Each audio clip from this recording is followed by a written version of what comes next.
actually মানে change করতাম। Okay, no problem. I will be changing you at the end of this class, okay? Okay, sir. Thank you. Okay, so in our previous class, we have talked about the classic drama, Sophocles' Oedipus, okay?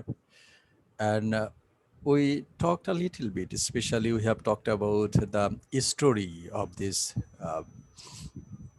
drama. However, many much more important things are there in this drama to be discussed critically. And when you will go in detail, then you will be uh, you will be uh, you will be gaining the critical ability how to criticize, how to write the critical analysis of a classical drama. In this regard, first of all, we will be talking about the character of this drama. And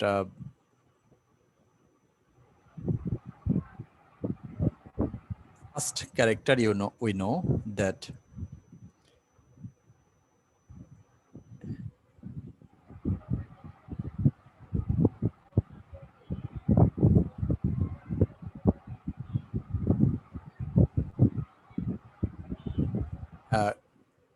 Oedipus is the central character. Can you see the slide? Yes, sir. Okay.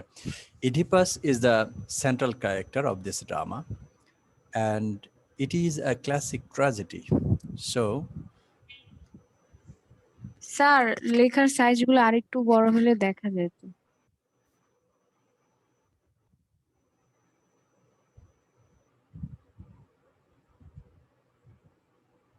okay, I will be doing so.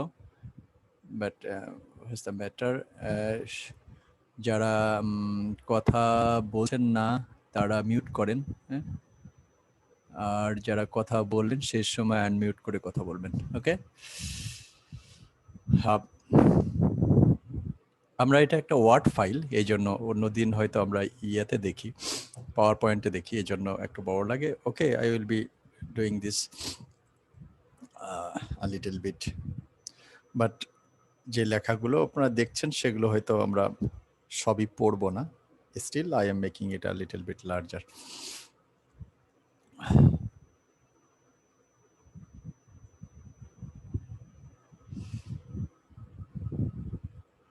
Okay, now can you see? A Yes, bit. sir, it is alright. Yes, sir. It's a bit. Okay. So, as I had been talking, that Oedipus is the central character of this drama, Oedipus, written by Sophocles. And as we all also know that Oedipus is the hero of this tragedy. And in every tragedy, there will be a hero, and that hero is called tragic hero. And tragic hero will have some characteristics, that is, characteristics of, first of all, according to Aristotle Poetics, that tragic hero will be a man of position and rank. Oedipus is not an exception. He is a king of Thebes. So he is a man of rank and position. And who kills his father and marries his mother. And this is his, every tragic hero will have some tragic follow, or it is called, according to A.C. Bradley, it is called hamartia. Hamartia, that means this great man, tragic hero, will have a fault, and for this fault, the tragic hero will be punished severely, and his position will be degraded, and he or she will come from the upper position of the society to the lower position of the society. So here we see that Oedipus, for killing his own father and for marrying his mother, he was punished. And not only that, he lost his kingship and he was banished from Thebes. So that is arises pity and fear in the mind of the audience. That means that is another characteristics of a tragic hero. That means to see the suffering of the tragic hero, the reader and the audience will feel pity for the hero. And that is whenever at the last stage we see that Oedipus got the hairpin or clip from his mother come wife's dress and put it in his own eyes, and he says that I don't no longer want to see the crimes and the incidents that happened, that I have happened and that I have occurred. And that is a very pathetic scenery, that a man committing self-punishment and such kind of desire of sympathy grows for Oedipus. So, and this is called, according to tragedies, concept of tragedy, it is called the catharsis. That means the pity and fear in the mind of the audience. The audience will be thinking that no man ever will be suffered as Oedipus had. And that is the successful characteristics of a tragic hero. And this Oedipus is not an exception. So Oedipus did the same thing. And another thing is that Oedipus, who is responsible for Oedipus's downfall? Is it Oedipus himself or something else? Okay, in this regard, as we see in the Greek tragedy or the classic tragedy, there is an external force. That means by some critic, it is called divine force, or by some critic it is called uh, diabolic. That means very mischievous force with which we can't resist ourselves. That means human beings are going to his or her action in his or her own way, but he will naturally be a victim of external force. And what is the external force? That is the fate or destiny. Oedipus, from the very beginning of the play, when he understood that he will be crucified, he will be killing his father and marrying his mother.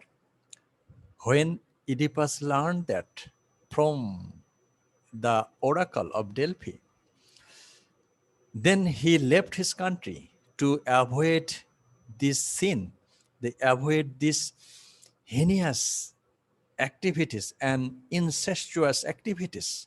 That means not only he will be killing his father, he will be killing his own mother. He will be marrying his own mother. So such kind of incestuous physical relationship, to avoid such kinds of grave consequence, Oedipus left his country and went to the neighboring country. And why Oedipus did so? Oedipus did so just to overcome the prophecy, overcome his oracle, overcome his fate. But what is the irony? That Oedipus came over here and actually killed his own father and married his mother. That means from Oedipus' side, Oedipus tried his best in his own all ways to overcome his fate, but finally he got victim to destiny or fate.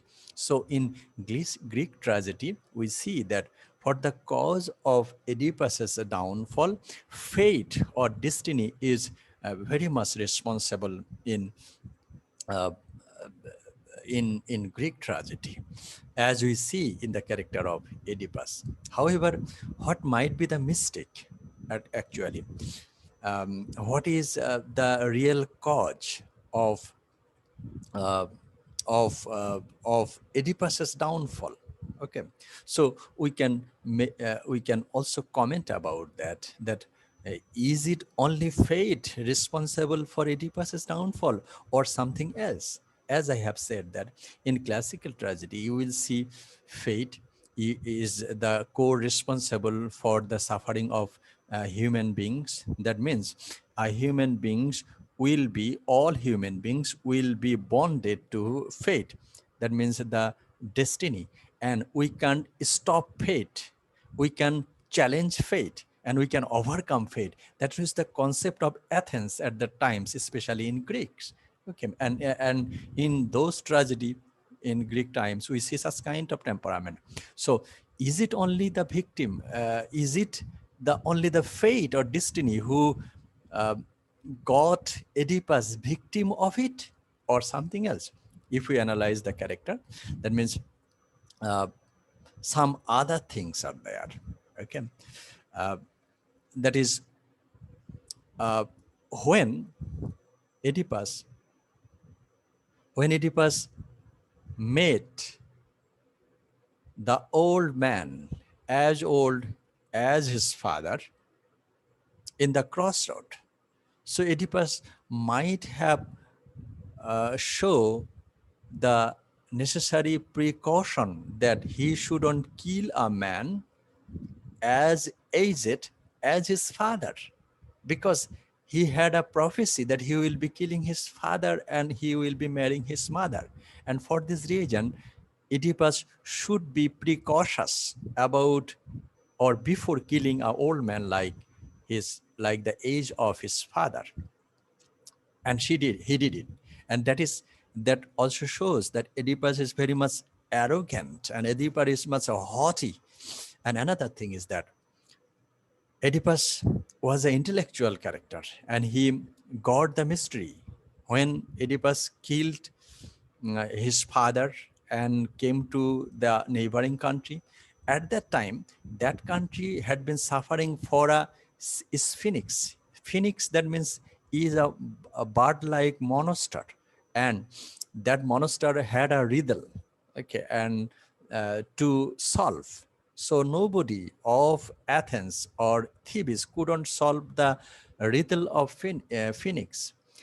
It is Oedipus who solved the uh, riddle of Phoenix and saved Thebes from the monster Phoenix.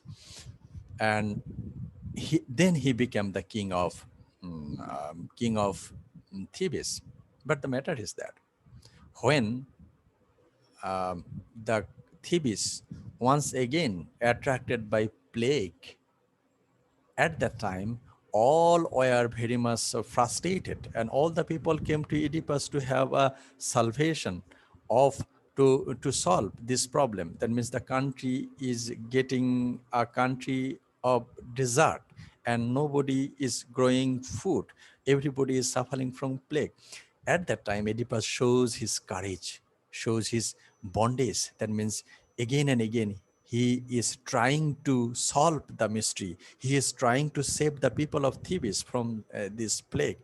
And whenever he got the clue from the oracle of Delphi that Creon, his brother-in-law, said that some indication came, and Creon offered Oedipus that whether such kind of incident should be discussed publicly or we will be discussing in private meetings. Oedipus said, no, what I desire, that I am trying to solve the problem of the all people, everything should be discussed publicly. That is in one hand, that is one hand, Oedipus is very much generous to the people of Thebes, but in another hand, Oedipus is not very much diplomatic. And when again he got the clue of the shepherd, that shepherd might know who is be the killer of Laius, that means Jocasta's husband, that means the previous king. Jocasta, Oedipus's wife and mother, called him not to go details. That means um, Jocasta tried to pacify Oedipus, to not to go fast to solve to find the killer of Laius. Okay, but Oedipus didn't do so. Oedipus was going very rushing speed to solve the problem of the Thebes. So this, in one hand, this is very much helpful for the people of uh, Thebes, and such kind of attitude was also as well as harmful for Oedipus himself. So Oedipus's haughty nature, Oedipus's over curiosity of solving the problem became the fate of his downfall, or became the causes of his downfall in Oedipus's play. So this is about Oedipus. And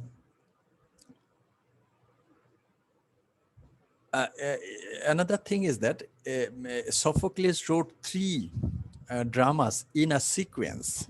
One Oedipus the king, another Oedipus at Colonus, and another Antigone. These three drama in a link is called trilogy. Trilogy, that means three dramas will be written with a similar thought, with a similar, quite similar plot or story. Okay, that is the trilogy.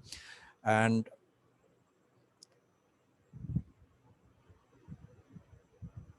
Oedipus is one of them. However, Sophocles himself claimed, or some critics claimed, that all dramas are distinctively different from each other. Another character, Creon. Creon is Oedipus's brother-in-law. Seems to be very different character in each of the plays. Creon embodies the voice of reason, and from the very beginning, and he is very calm and cool and the gentle character in Oedipus the king. And Creon proves himself sensible and responsible, a good leader of the now kingless Thebes. So Creon became the symbol of gentle and good character in, and even diplomatic and logical character in Oedipus. Antigone, Antigone is the Antigone and Ismene. These are the two daughters of Oedipus, but they have no important role in Oedipus the king, this drama. And Ismene is Antigone's younger sister. They have no prominent role in Oedipus the king. Polynices, Oedipus's son, he has not any prominent role in this drama. And Theseus, Tyrosius was the blind prophet. And this blind prophet, in both places, he represents the same force, that is, the truth rejected by a willful and proud king, almost the personification of fate is itself. So Tyrosius is a blind fortune teller, or he says about what is going to happen next. So in Oedipus the king, he played the important role. Okay. However, Tyrosius was not willing to come before Oedipus to tell the story or the truth. However, he was insisted, and Oedipus told Tyrosius to come forward and tell the people of Thebes what is the true story of the Thebes. Okay. So he came to Oedipus to explain the meaning of the oracle. And as we have known, what is the oracle? Oracle, it is called the Oracle of Delphi. And in this Oracle of Delphi, it is a very great cave, and it's a dark cave. If anybody goes over there, and if anybody asks questions, then the answer will come from a female voice from the hollow of the cave that was totally dark. And it is assumed that the voice indirectly is the voice of Apollo, the uh, Greek god Apollo. And that is told in another voice. But the oracle will not be told in frank or in a simplified way. Oracle will always be told in a very zigzag way, in a very complex way. And such kind of complexity might be solved by Tyrosius. And for this reason, Tyrosius was called over there, and he was asked to say the truth of the plague and who is the killer of Laius. And Oedipus called him blind. However, Tyrosius called him blind. That means the killer you are searching for is present among us. That indicates, Tyrosius indicates that Oedipus himself, the killer of this Laius, the king. And Jocasta is Oedipus's mother and his wife. Jocasta represents the most immediate victim of Oedipus's fate after the tragic hero himself. In contrast to Oedipus, Jocasta distrusted the oracle and believes that whatever happens will happen by unforeseeable chance.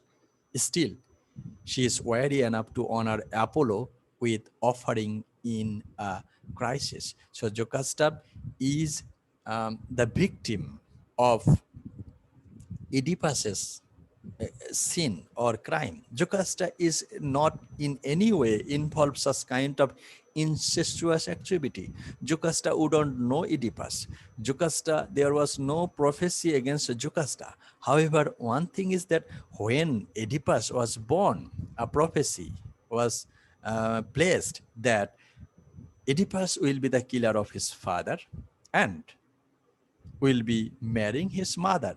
As soon as they heard the story, that means Jocasta's previous husband, Oedipus's real father, Laius, they put Oedipus in the hand of a shepherd and asked him to kill Oedipus. But the shepherd did the thing that shepherd didn't kill Oedipus and handed it over to the neighboring shepherd. Okay, and that shepherd put it in the hand of the neighboring kings, that is the Corinth, king of Corinth. Okay, so Jocasta and Laius, especially Jocasta in this drama, in no way responsible for the such kind of heinous sin and such kind of mischievous or incestuous activities. However, Jocasta was punished severely, and she commits suicide.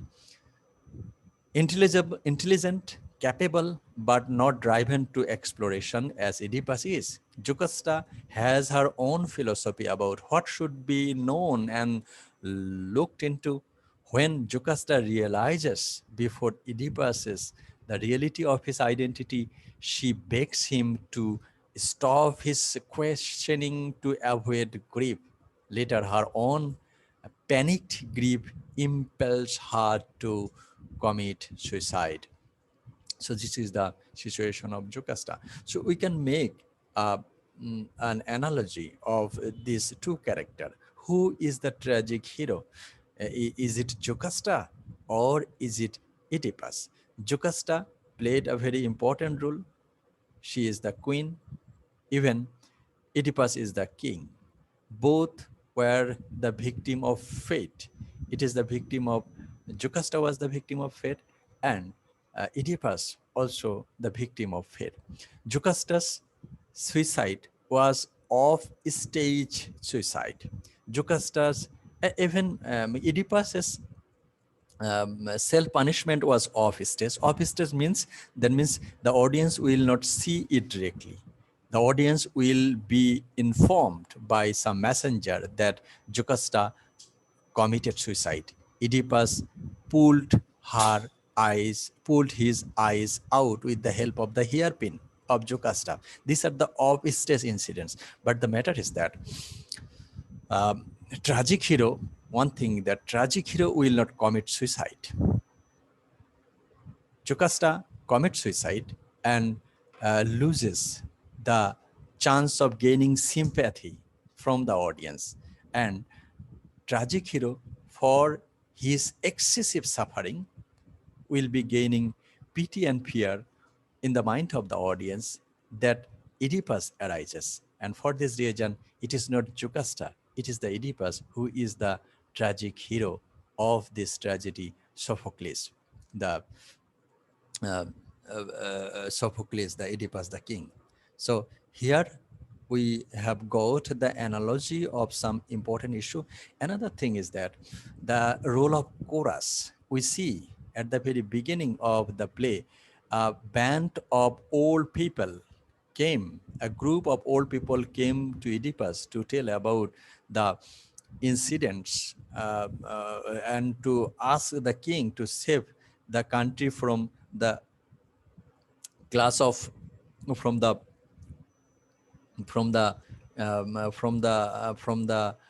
plague. So that group is consisted of the elderly people, and this group of elderly people is called chorus in Greek drama, and chorus played as a character in Greek drama. So if we read the text, you will see that chorus is a character. So it is shown in such a way in Greek drama, that is, chorus is a group of singers or group of elders who will be telling about the past of the country, about the present, and they can also tell something what might happen in future. So chorus is the linker between past, present, and future, as well as Tyrosius also. Tyrosius knew the past, and Tyrosius is also old. Tyrosius is past, present, and future. So chorus play a very vital role in Greek drama. So these are the important thing to be discussed. Another thing that is very grave thing and very scholarly debatable thing, that is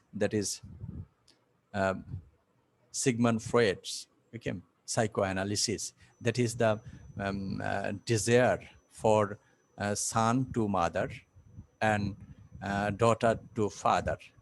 So such kind of attitude is also be explained and critically analyzed in this drama after the after Sigmund Freud's psychoanalysis. So this is the important issues and theme to be discussed of this drama, Oedipus the King, written by Sophocles. So thank you very much. If you have any question, you can put the question right now, or we can move on to the next slide.